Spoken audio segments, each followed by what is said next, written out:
নমস্কার বন্ধুরা, শিরুপার হেসেলে আপনাদের সবাইকে স্বাগত। আজকে নিয়ে চলে এলাম সম্পূর্ণ নিরামিষ একটা রেসিপি, পনির মটর বা মটর পনির, যেটাই বলেন না কেন। তবে এটা একদম ঘরোয়া পদ্ধতিতে বানানো, দোকানের থেকে খেতে কিন্তু মন্দ নয়। সহজ ও সুস্বাদু রান্না মানেই তো শিরুপার হেসেল। আর নতুন নতুন রান্নার ভিডিও দেখতে চাইলে অবশ্যই চ্যানেলটিকে সাবস্ক্রাইব করে পাশে থেকে যাবেন। কড়াই গরম করতে বসিয়েছি, দিয়ে দিলাম সানফ্লাওয়ার অয়েল।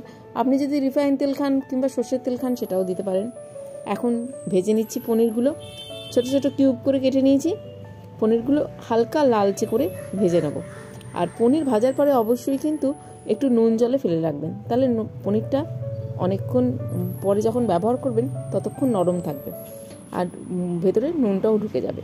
এখন এর মধ্যে দিয়ে দিচ্ছি গরম মশলা, গোটা গরম মশলা, আর দিয়ে দিলাম জিরে, সঙ্গে একটু তেজপাতাও দিতে পারেন, তবে আমি আজকে তেজপাতাটা ব্যবহার করছি না। এখন একটা মিক্সিতে পেস্ট বানিয়ে নেব। দিয়ে দিচ্ছি 4 মগজ, কাঁচা লঙ্কা, আদা, আর দিয়ে দেবো মিল্ক পাউডার। পোস্ত কিংবা কাজু এখানে ব্যবহার করলাম না, এই মিল্ক পাউডারেই পুরো ক্রিম ব্যাপারটা এসে যাবে। আর ফ্রেশ ক্রিম ব্যবহার করার প্রয়োজন হবে না, স্বাদটাও হয়ে যাবে পুরো দোকানের মতো। রেডি পেস্টটা দিয়ে দিলাম। গোটা গরম মশলা আর জিরে দিয়েছিলাম যেখান থেকে সুগন্ধ বেরোচ্ছিল সেখানে।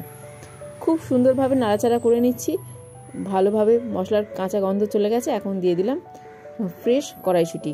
কড়াইশুঁটি এখনও বাজারে কিছু আছে, আর কড়াইশুঁটি দিয়ে শেষ বেলায় এই মটর পনির খেয়ে নিতেই পারেন। দিয়ে দিলাম মশলা ধোয়া বাটির জলটা। এখন আরও একটু ভালো করে নাড়িয়ে চাড়িয়ে নিলাম। এখন দিয়ে দেবো পরিমাণ মতো নুন, আর দিয়ে দেবো চিনি। এই যে রান্নাগুলো একটু মিষ্টি মিষ্টি ধরনেরই হয়, তাই জন্য মিষ্টির পরিমাণটা আপনি বুঝে শুনে দেবেন, আপনি কেমন খেতে চান। আর ওখানে দিয়েছি মিল্ক পাউডার, সেখানেও একটু মিষ্টি আছে। এখন দিয়ে দেবো আর একটু বেশি জল, যাতে মটরটা সেদ্ধ হয়। ঢাকা দিয়ে রেখে দেওয়ার পালা। 10 মিনিট মতন হয়তো লাগবে। পনির দিয়ে দিচ্ছি এখন। মটরটা তো ভালোই সেদ্ধ হয়ে গেছে, রান্নার বেশি ঝুট ঝামেলা নেই। তবে আজকে আমি একা একা ভিডিও করছি না, বুঝাই যাচ্ছে তো ভিডিওটা দেখে। খুব সুন্দরভাবে আমার কিন্তু মটর পনির তৈরি হয়ে গেছে। দিয়ে দিলাম গরম মশলা গুঁড়ো। ব্যাস, রান্না কমপ্লিট। এখন আপনি লুচি খান, পরোটা খান, রুটি খান, যা দিয়ে আপনার পছন্দ সেটা দিয়ে এই পনির মটর খেতেই পারেন। ভালো লাগলে একটা লাইক দেবেন, কমেন্ট করবেন, সাবস্ক্রাইব করে পাশে থাকবেন। ভালো খান, আনন্দে বাঁচুন। টাটা।